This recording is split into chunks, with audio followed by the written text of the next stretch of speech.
Good morning. It's right on SC behind the scenes. We were just talking about whether or not Mm. we lost steam in this week's episode. We're going to give you some behind the scenes for our patrons. Thanks for being with us.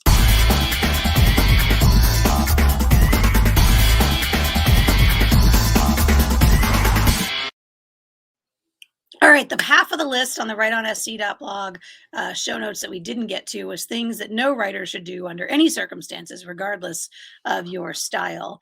And the first one I put on there was to confuse your research, writing, and editing tasks as if you can do all of them at the same time. And we touched on this just a little bit, but you break them up, right? So you're doing, at some point, I'm just writing. I'm not worried about research or anything like that. At some Right. point, I'm revising, so on and so forth.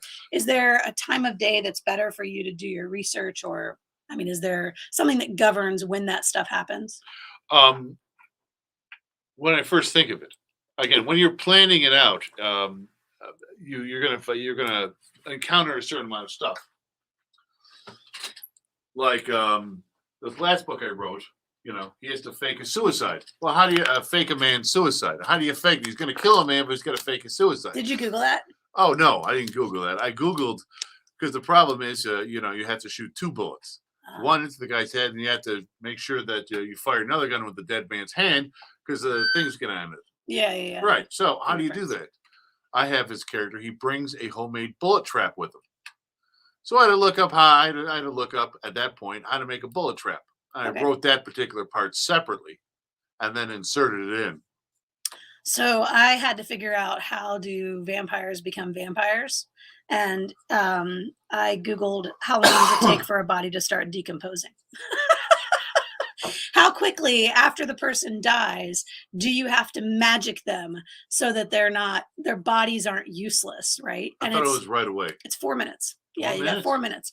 So you're 4 minutes before the respiratory, because they're no longer breathing, so the blood's no longer circulating. So their cells will start to basically reject and start to eat and consume themselves, right? So their body starts to deteriorate within 4 minutes. Oh, that's So interesting. then everything I'm writing then that says the person has to die and then we're going to magic them into vampires, it has to happen right away. Yeah, so that research phase comes in while you're writing a lot of times because you don't Yeah. think of it until you get to that point. Or you start writing the scene. I'm like, well, could that actually work? Right? Like, is that how this is actually going to go? So, anyway, so that part ended up in the Bible. And then I was kind of laughing with my family because I was like, don't worry. My Google search results say things about dead bodies, but it's not a problem. You'll be fine.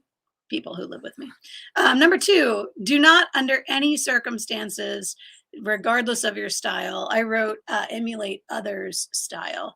And I think what I meant to say about this is there are some exercises where you go and like write other people's work, like even just copy it down word for word to get a sense of their sentence structure.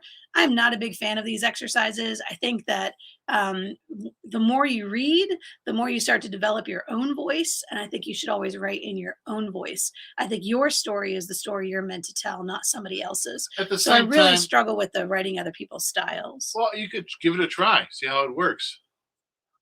You know what I mean? I mean, that's You what I should mean by always be. exercises. Faulkner believed that each book should be different. That person should be constantly expanding their style. Right. If you look at his novels, none of them are written the same way. Right. Right? As I Lay Dying is totally different from The Sound and the Fury. Yeah. Um, and he's considered one of the greatest writers of all time. That doesn't mean that it's going to get published or you'll sell it. But Tennessee Williams thought the same thing with his plays, and then after he stopped doing his successful style, Cat on a Hot Tin Roof, all those novels, he started doing his plays differently, and they all were failures. Well, so I think that you as writers as individuals develop their own style. And so I guess what I mean by like don't emulate other people's style is I wouldn't spend a lot of time in your early writing career trying to write like somebody else. And I say that knowing that like if you started writing at 13 or 14, right, like I did, if you start writing and you don't know any better, like I know a ton of people who are fan fiction, they cut their teeth on fan fiction and they were writing in other people's styles because they were writing fan fiction. And so they were trying to be in response to J.K. Rowling or in response to, and so maybe that is an effective way to learn to write, but it's not necessarily the path to publishing. It's not the fastest way to create your own quality work that is publishable. All right. So that's why I would say, depending on where you are in your writing journey, you might not have time to spend a lot of time working on other people's styles, right? I don't have time to write other people's styles. Right. I got to write what I need to write because I have my stories that I need to tell. And so I think maybe it kind of depends on where you are in your journey. So we don't have any 13-year-old patrons anyway. So thank you all for being with us. Thanks for being part of the show. We appreciate you. This is our exclusive content for our patrons. If you want to become a patron of the show, go to patreon.com/writeonsc.